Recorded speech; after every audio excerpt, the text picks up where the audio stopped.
Mahkamah Konstitusi, MK, memutuskan mendiskualifikasi pasangan calon presiden dan wakil presiden nomor urut 2 atas nama Haji Prabowo Subianto dan Gibran Rakabuming Raka sebagai peserta pemilihan umum presiden dan wakil presiden tahun 2024. Demikianlah salah satu petitum pokok perkara yang dimintakan dalam perselisihan hasil pemilihan umum presiden dan wakil presiden tahun 2024 di MK oleh pasangan calon presiden dan wakil presiden nomor urut 1 atas nama Haji Anies Rashid Baswedan dan Dr. H.C. Muhaimin Iskandar maupun pasangan calon presiden dan Wakil Presiden nomor urut 3 atas nama Haji Ganjar Pranowo, SH, MIP dan Profesor Dr. Haji M. Mahfud MD. Dalam posita permohonan kedua paslon, baik nomor urut 1 maupun nomor urut 2 yang kemudian dikuatkan dengan alat bukti, khususnya ahli di persidangan MK, pendaftaran paslon nomor urut 1 Prabowo Gibran oleh Komisi Pemilihan Umum, KPU, adalah tidak sah. Karena, dalam penerimaan pendaftaran paslon Prabowo Gibran oleh KPU ada cacat hukum. KPU, ketika menerima pendaftaran paslon Prabowo Gibran pada 25 Oktober 2023, masih menggunakan PKPU nomor 19 tahun 2023 yang belum menyesuaikan dengan putusan MK nomor 90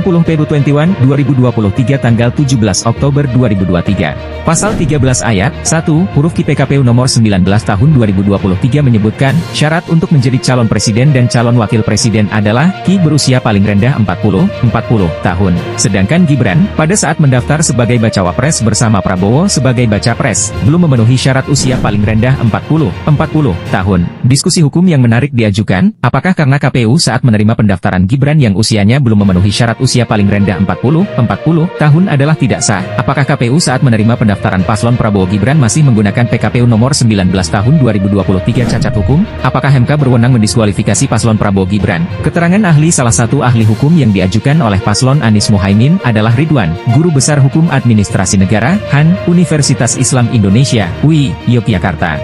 Dalam keterangan ahlinya, Ridwan menyatakan pendaftaran Gibran sebagai bacawa pres yang diterima oleh KPU pada tanggal 25 Oktober 2023 adalah tidak sah.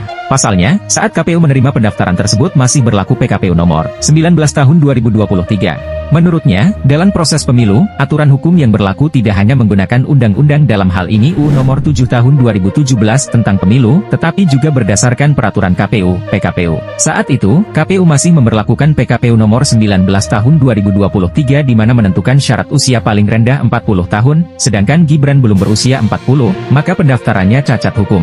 Kedua, menurut Ridwan, di lingkungan kekuasaan kehakiman, termasuk MK, produk hukum yang dikeluarkan disebut sebagai putusan atau vonis. Sifat vonis, menurut dia, harus dilakukan perbuatan hukum lain untuk melaksanakannya. Jadi, menurut dia, putusan, vonis, MK itu tidak secara otomatis berlaku. Agar putusan MK nomor 90 PU 21 2023 tanggal 17 Oktober 2023 berlaku, maka KPU harus menindaklanjutinya dengan mengubah PKPU nomor 19 tahun 2023 menyesuaikan dengan putusan MK nomor 90 PU 21 2023 itu.